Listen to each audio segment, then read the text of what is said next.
So, today I'll be talking about insurance claims, analysis of the demographic and health trends.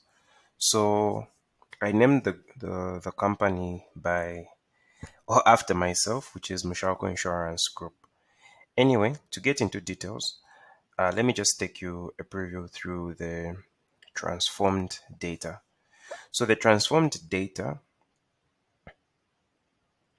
has patient IDs.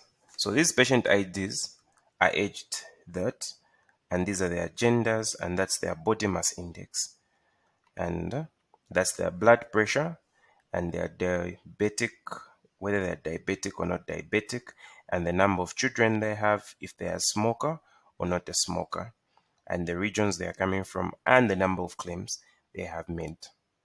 So to get into details, I made I made a forecast of the claims by smokers, claims by blood pressure, by age, and by gender. So by gender, we can tell that we have more claims on the male than on the female. The reason is simple.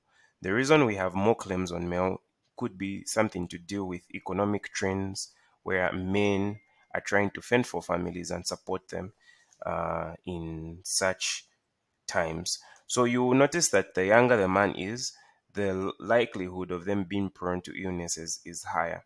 Then, as women get to age or grow, somewhere probably age 40, going upwards, they tend to show that they they tend to claim for more, or they become uh, more sick. So looking at our claims by age, you will notice that the older the women, you will notice that the claims will start shooting upwards. Well, I looked at the claims by blood pressure. So claims by blood pressure, we can tell that the normal blood pressure ranges from 90 to 100 and is it 140 or 120? Roughly those ranges. So you notice that anything below 90, the claims are very, very high because that's low blood pressure. So people need to be, I think, above 100 and somewhere roughly to 140. That's why we notice that the claims are mostly likely smaller. Then we have claims by smokers. We'll notice that the claims by smokers, you will notice that, are you a smoker? No. The claims were seated at 50.55% because it said that the secondary smoker, the person who receives the smoke, there's a highly likelihood that they might actually fall ill because they're the recipient, unlike the person who does the smoking. And then the smokers themselves at 49.5%. All right. So we continue. So I also looked at claims by diabetes, by body mass index, claims by children, claims by region. So we noticed that the highest region that had the most claims was Southeast, which was seated at 5.8 million. And 5.7 million, and the rest as follows. Then we had claims by children. So the claims by children, so these are the patients' children who have children with who are registered under the insurance firm, and these were the claims that they had made. Okay. Then I made a tree composition. So this tree composition that I designed, I wanted someone to have a generic understanding of where we're coming from and where we are going.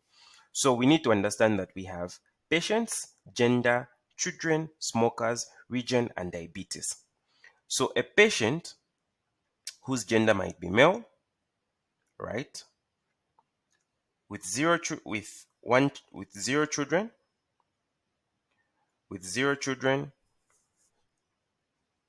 is not a smoker, from Northwest, diabetic, no. So this trend actually gives a proper insight to the insurance firm to know how much more claims we will have and where we should centralize our fund on. And it will also give them a likelihood that we will need to spend more money in this area because this is the area that's more vulnerable, and it's clearly giving them a clear insight of where of uh, of where their attention is needed, and where they also need to sensitize more and tell people to live in more healthy, more healthy trends. And then one thing for sure, please note that these children, once they grow up and become adults, say age 21, say age 18, the insurance firm might capitalize on them because clients are repeat customers. And these children might likely become clients to the insurance firm and they will start paying on themselves or for themselves. So, which means they'll be repeat clients and they'll be able to tell the diseases that their parents had and which might likely repeat in them. So if they are male or female, using those traits, or they'll be able to tell what likely diseases that individual might have. So that's from me, and this is a short video I decided to make in a very short space of time. So, in conclusion, the insurance firm must refine customer segments based on their risk scores, creating categories like low risk, medium risk, and high risk. Then tailor marketing messages based on the risk segments. For high risk customers, focus on the importance of comprehensive coverage. Then choose appropriate marketing channels for each segment, such as email, direct email, social media, or targeted ads.